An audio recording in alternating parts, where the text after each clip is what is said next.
So, welcome you all. In this session, we will talk of electric power.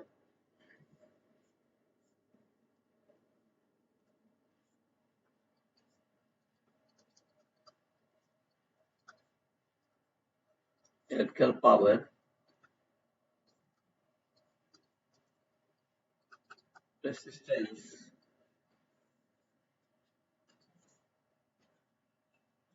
current, and voltage. Okay. Just to begin with, the simple expression I is equal to Q by T.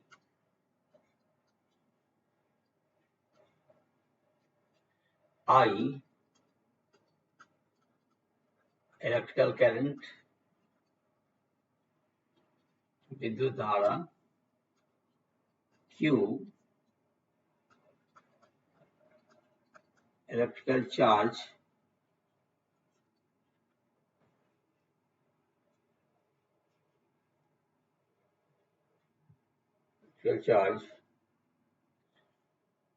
T,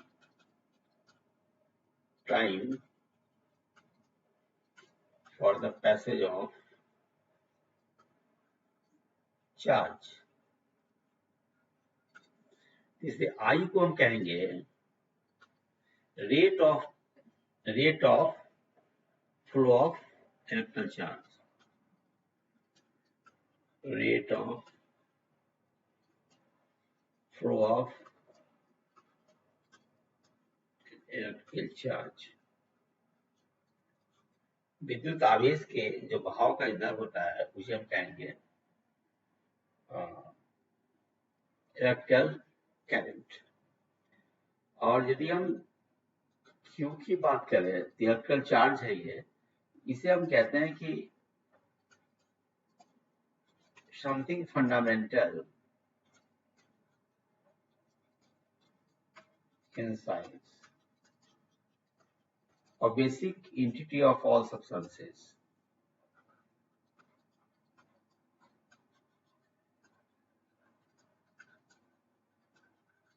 unit की हम बात करें तो आई का unit जो है वो ampere, याद रखिएगा इकाई, क्यू का कूलम और टी का सेकेंड। चलिए नेक्स्ट हम करते हैं I is equal to V A minus V by R, और इसी को हम लिखते हैं I is equal to simply V by R, right. जहां पर क्या है, सपोज करें कि हमारे दो पॉइंट्स है, पॉइंट्स A एंड B। इस पॉइंट का पोटेंशियल VA है, इस पॉइंट के पोटेंशियल VB है, और VA is greater than VB। तो potential difference VA minus VB is equal to V, right. तो ऐसी स्थिति में क्या होगा कि हमारा इलेक्ट्रिकल चार्ज, खासकर पॉजिटिव चार्ज की बात कर रहे हैं, positive charge passes from a body at high potential to a body at low potential. धनावेश जो होता है वो चार्ज पॉजिटिव भी हो सकता है, नेगेटिव हो सकता है। पॉजिटिव चार्ज का जो फ्लो होता है वो हाई से लो तरफ होता है, इससे प्रोटॉन का फ्लो होगा या पॉजिटिव आयंस का फ्लो होगा फ्रॉम हाई टू लो। और यदि इलेक्ट्रॉन की फ्लो की बात करें, electrons flow from low potential point two high potential point, उल्टा है। और इलेक्ट्रॉन जिधर फ्लो करता है उसके ठीक विपरीत धारा की दिशा होती है, और resonance current is taken to be against the flow of the electron. यानी जो हमारा इलेक्ट्रिकल करंट की जो बात होती है वो क्या है, flow of the positive charge है, right, which is against the flow of the electron. इसे हम बोलते हैं हम लोग, दिस इज नोन एज, जो आपने देखा यहाँ पे, I is equal to V by R. This is known as Ohm's law.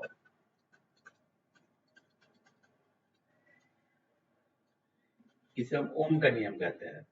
और ओम का नियम क्या है, इसके लिए ये आपका ये वेरिटी कंडीशंस है। ये पहला कि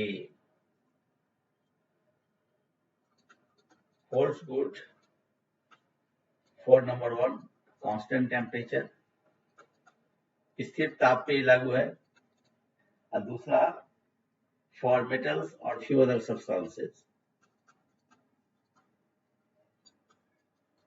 ठीक है। एक्चुअली होता क्या है, जब रेसिस्टेंस बदल जाएगा, जब टेम्परेचर बदलेगा तो तार का रेसिस्टेंस बदल जाएगा। ठीक है, तो उसके लिए ये लागू नहीं हो पाएगा, ये हमेशा कांस्टेंट टेम्परेचर के लागू होगा, और metals and few other substance के लागू होता है ये उसका नियम, राइट।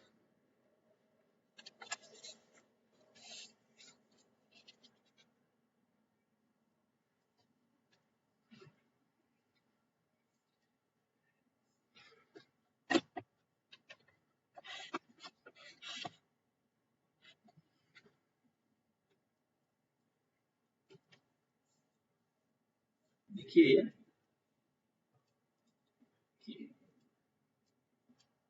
मैं बात कर रहा था I is equal to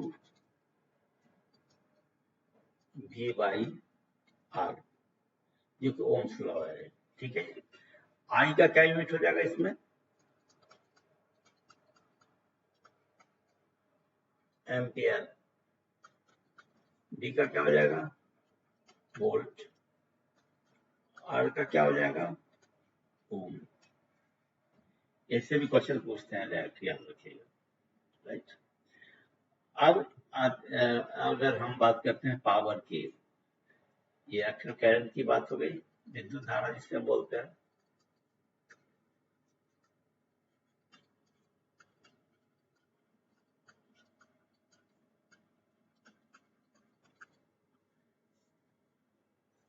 अब हम लोग बात कर लेते हैं यहाँ पे एक्चुअल पावर की बात करते हैं। P इक्वल टू हो जाएगा हमारा V स्क्वायर बाई आर, ये पावर है वो,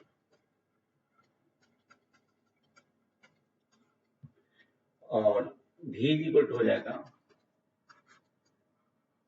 root under P into R, right. और यदि हम बात करेंगे R की, R इक्वल टू हो जाएगा V स्क्वायर बाई T का, राइट। ये हमारा एक्चुअल पावर है, ये पोटेंशियल डिफरेंस है जिसको वोल्टेज बोलते हैं,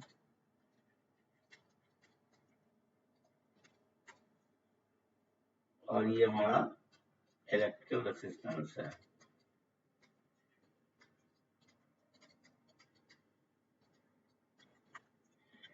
अब इसमें क्या है कि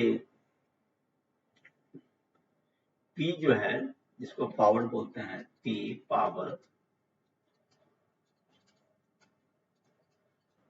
ये रेट ऑफ एनर्जी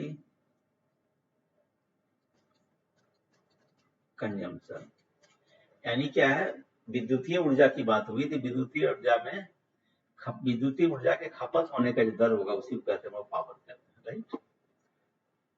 तो हम पावर को कह सकते हैं, power is equal to work और energy divided by time, right. अब क्या है कि अगर इकाई की बात करेंगे तो वर्क और जूल की इकाई क्या है, वर्क और एनर्जी की इकाई क्या होती है, जूल, और समय की इकाई क्या होती है, सेकेंड। तो this joule by second is nothing but the what, which is the unit of power. तो याद रखिएगा, वाट क्या है, पावर की इकाई है, and what is equal two joule पर सेकेंड, यूनिट ऑफ पावर, शक्ति की इकाई, राइट। अब आती है बारी हमारा के भी का, क्योंकि वोल्टेज है, जिसको हम पोटेंशियल डिफरेंस ही बोलते हैं, पीडी, पोटेंशियल डिफरेंस। ये कंडीशन है for the flow of the charge. अब मैंने बताया कि जो नेगेटिव चार्ज होगा लाइक इलेक्ट्रॉन्स, ये क्या है, लो से हाई पोटेंशियल पॉइंट तक जाएगा, और पॉजिटिव चार्ज होता है वो हाई से लो तक जाएगा। याद रखिएगा, ये क्वेश्चन पूछता है। अब जो V की जो परिभाषा दी होगी, तो V का क्या काम होता है, the function of V is to push the charge, charge को पुश करना है। और पोटेंशियल डिफरेंस का स्रोत क्या होता है, सेल। क्या होता है पोटेंशियल डिफरेंस का स्रोत, सोर्स क्या होता है, सेल। और सेल को क्या कहते हैं, seat of chemical energy, chemical energy, ठीक है। तो सेल जो है क्या है, सीट ऑफ केमिकल एनर्जी है, जो कि सर्किट देने पर वह आपका इलेक्ट्रिक एनर्जी में कन्वर्ट हो जाता है। तो याद रखिएगा, the function of the voltage to push electrical charge, electrical charge को पुश करता है इन द सर्किट, सर्किट में, राइट। और दिक्कत यानी क्या है कि potential the voltage is a condition for the flow of the charge, and without potential difference we cannot think of the electrical current. अब आते हैं रेसिस्टेंस का, आर का। तो आर जो होता है ये हमारा रेसिस्टेंस है, क्या है, प्रतिरोध है, हिंदी में क्या बोलते हैं, प्रतिरोध। इसका क्या क्या होता है कि नई फ्लो होने देना, ठीक है, यानी विद्युत धारा को अपोज करना, चार्ज के फ्लो को अपोज करना, to oppose the flow of charge. क्या होता है,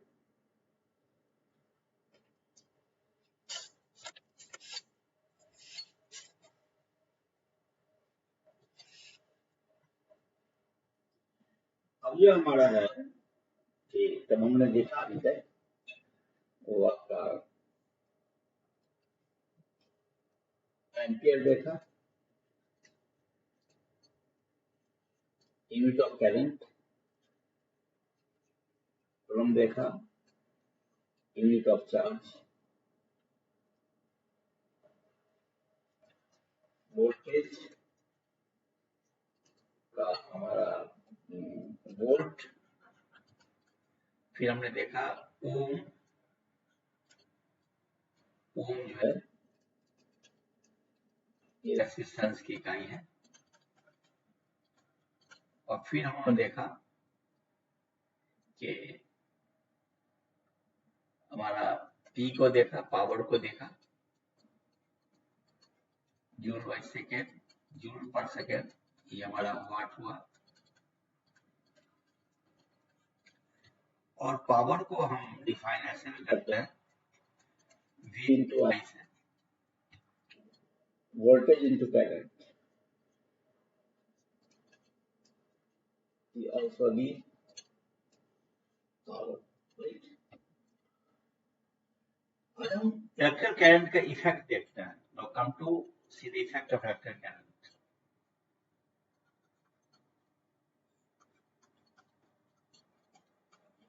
Effect of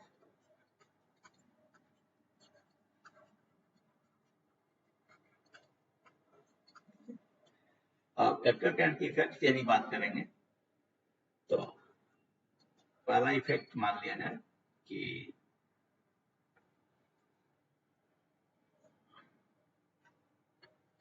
हीटिंग इफेक्ट,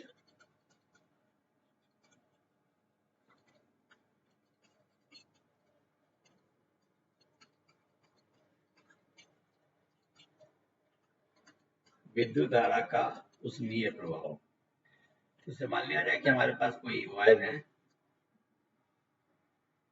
इसका रेजिस्टेंस R है, और इसके सिरों के बीच में यदि हम मान लिया जाए सेल डाल देते हैं, minus plus, this is the battery, तो क्या होगा, कैन फ्लो होना शुरू हो जाएगा आर से आर। ठीक है, तो इस कैन के फ्लो से क्या होगा, तार में हीट उत्पन्न होगा, उसी को कहते हैं हम लोग विद्युत धारा का उसमें प्रभाव। मतलब क्या हुआ, heat is generated in the conductor due to the flow of the electric current. विद्युत धारा के बहाव से चालक में, धातु में हीट उत्पन्न होता है। यानी कहने का अर्थ हुआ कि a part of the energy of the electricity goes in the form of the heat। ठीक है, उसी को कहते हैं heating effect of electrical current.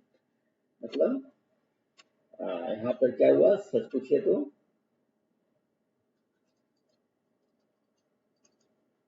Electrical energy का रूपांतरण हो गया हीट एनर्जी में। ठीक है, कन्वर्जन प्रिंसिपल। इसके लिए फॉर्मूला होता है H equal to I square into R T. ठीक है, जब H जो हुआ हीट है, इट प्रोड्यूस्ड, आई जो है करंट है, आर रेजिस्टेंस है, और टी टाइम है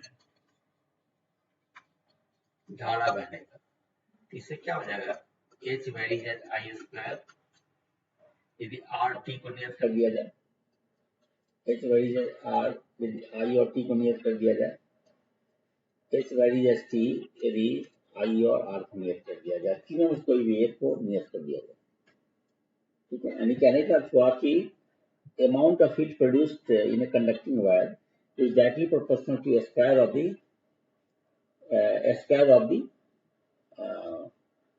flow of the current, or amount of heat produced is inversely proportional to directly proportional to the resistance of the conducting wire, or amount of heat produced is directly proportional to time for the flow of the current। यानी किसी भी तार में उत्पन्न ऊष्मा का मान जो होता है उससे बहने वाली विद्युत धारा के वर्ग का समानुपाती होता है, प्रतिरोध का समानुपाती होता है, और धारा के बहने के समय का भी समानुपाती होता है। This is called joules law of heating effect of current. इसको क्या बोलेंगे हम लोग,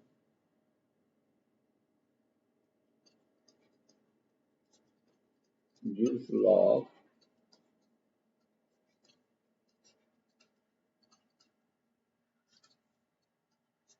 हीटिंग इफेक्ट ऑफ करंट।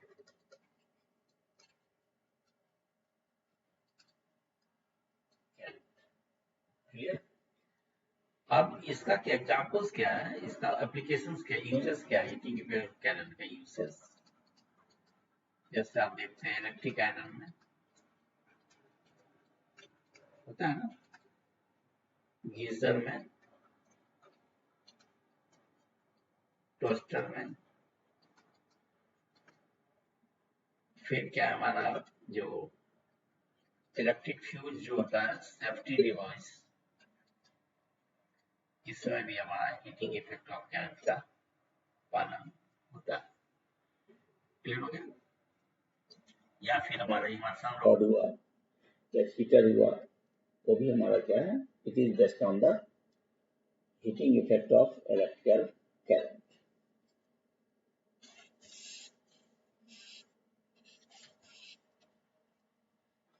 चलिए हम देखते हैं मैग्नेटिक इफेक्ट को।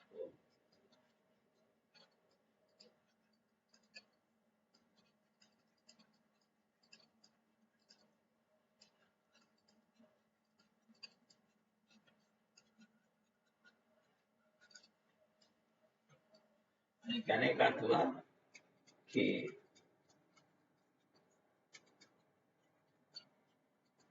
इलेक्ट्रिक एनर्जी कन्वर्ट हो जाएगा मैग्नेटिक एनर्जी।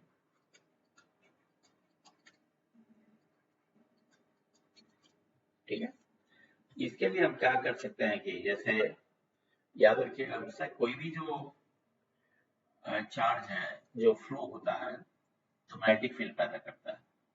अगर चार्ज स्थिर है तो electric field, if the same charge in motion it creates magnetic field. याद रखिएगा। static charge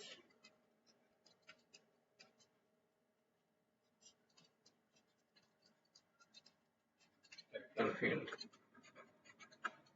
और डायनेमिक चार्ज मैग्नेटिक फील्ड।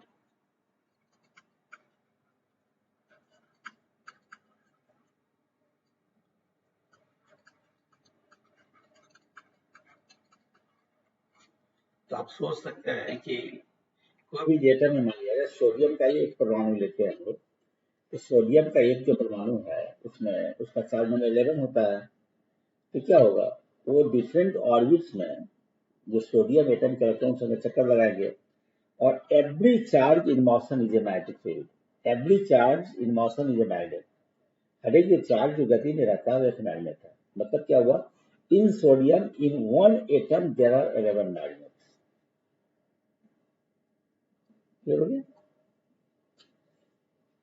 अब क्या है कि इससे गवर्न करते किए हुए रूल्स जो हमारा है उसको हम कहते हैं कि B is equal to B by 4 pi into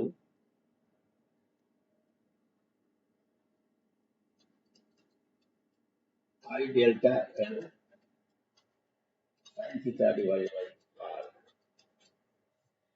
इसको हम कहते हैं बायोट-सावर्ट लॉ।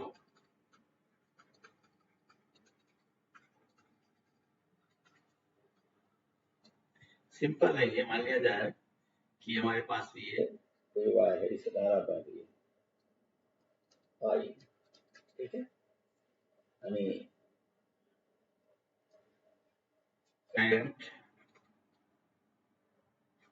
कैरिंग कंडक्टर, जिसको हिंदी में हम धारा वाही चालक कहते हैं। तो ये अपने चारों ओर क्या होगा, मान लीजिए अगर ये कंडक्टर है, ये करंट का कंडक्टर है, ऐसे ये धारा बहती है कि अपने चारों मैग्नेटिक फील्ड पैदा करता है, चुंबक से पैदा करता है। यही मैग्नेटिक इफेक्ट ऑफ करंट हुआ। अब यहाँ पर क्या है, अगर हम कोई पॉइंट ले लेते हैं यहाँ पे एक, और यहाँ से इसकी ये मान लीजिए कोई पॉइंट यहाँ ले लिया, ये पॉइंट वो है, यहाँ मैंने पी पॉइंट ले लिया, ठीक है। तो इसके चूंकि कंडक्टर के चारों मैग्नेटिक फील्ड पैदा होगा, तो पी बिंदु पर जो मैग्नेटिक फील्ड होगा वो इसका वैल्यू इतना होगा, B equal to mu by 4 pi into I delta L into sine theta divided by R square. यहाँ पर क्या है देखिए, we take a small element of length से डेल्टा एल, इससे बने वाली धारा जो है आई है। तो आई इंटू डेल्टा एल को हम बोलते हैं करंट एलिमेंट। क्या बोलेंगे, करंट एलिमेंट। और ये हमारा जो है एंगल है, ये देख लीजिए ये एंगल थीटा, और आर जो है ये डिस्टेंस है, देखिए distance between the distance of the point P from O, this is called R. इसको हम कहते हैं रेडियस वेक्टर भी कहते हैं, जिसको बायोट-सावर्ट लॉ, जो कि ये बताता है कि कैसे जो हमारा वेक्टर करंट का इलेक्ट्रिक एनर्जी का रूपांतर मैग्नेटिक एनर्जी हो जाता है।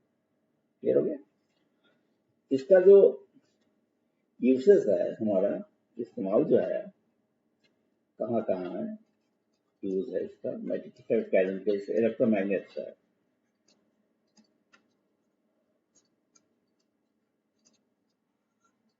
जैसे कोई भी जो है हमारा लोहा का टुकड़ा है, उस पर अगर कॉइल लपेट देते हैं, उससे धारा फ्लो कराते हैं, तो क्या हुआ, लोहा का टुकड़ा जो चुंबक बन जाता है। मतलब क्या हुआ, जो current through the coil produces magnetic field, and due to that magnetic field the very specimen iron becomes a magnet. This is how the electricity is converted into magnetic energy. Very clear. So examples क्या है, electromagnets हुआ, फिर आपका जो है इन fans में जो है फैन है, तुम्हारा जो है आपका रेफ्रिजरेटर है, इसमें जो इलेक्ट्रिक मोटर होता है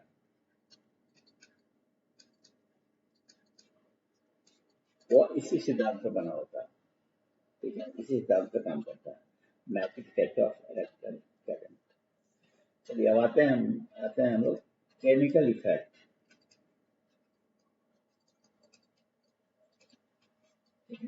केमिकल इफेक्ट को दर्शाने के लिए एक फॉर्मूला का इस्तेमाल करते हैं, W is equal to Z into C into T. ठीक है, यहाँ पर W mass deposited at the electrode due to electrolysis, C electric current विद्युत धारा,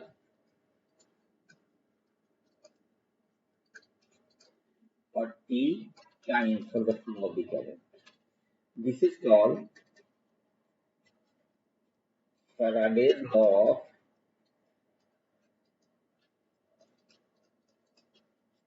इलेक्ट्रोलिसिस, विद्युत विच्छेदन का फैराडे का सिद्धांत। यदि हम इसको करेंगे तो क्या हो जाएगा, यहाँ पे ये देखिए, यहाँ पर W varies as C, W varies as T, W varies as, तो Z भी कर सकते हैं आप। मैंने कहने का हुआ कि मास डिपॉजिटेड एट इलेक्ट्रोड, जैसे उसको ऐसे लीजिए ना, देखिए अगर हमारे पास एक पॉट है, इस पॉट में कॉपर का सॉल्यूशन है CSO4,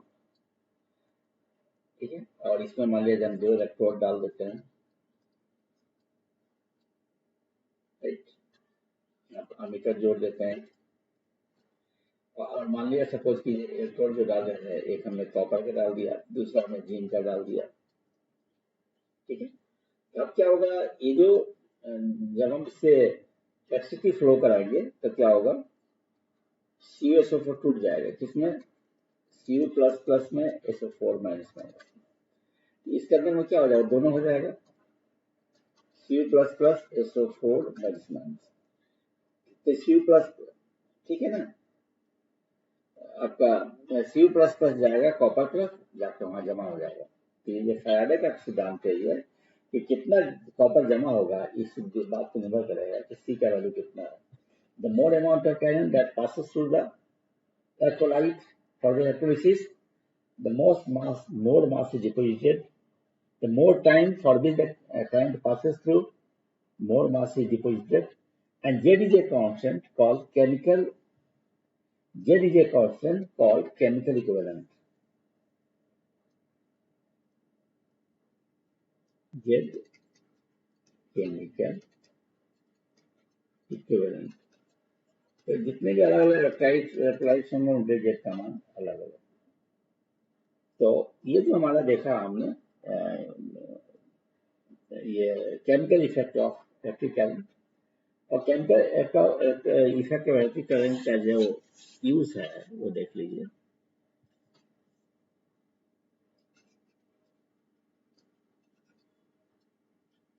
केमिकल इफेक्ट तो क्या हुआ,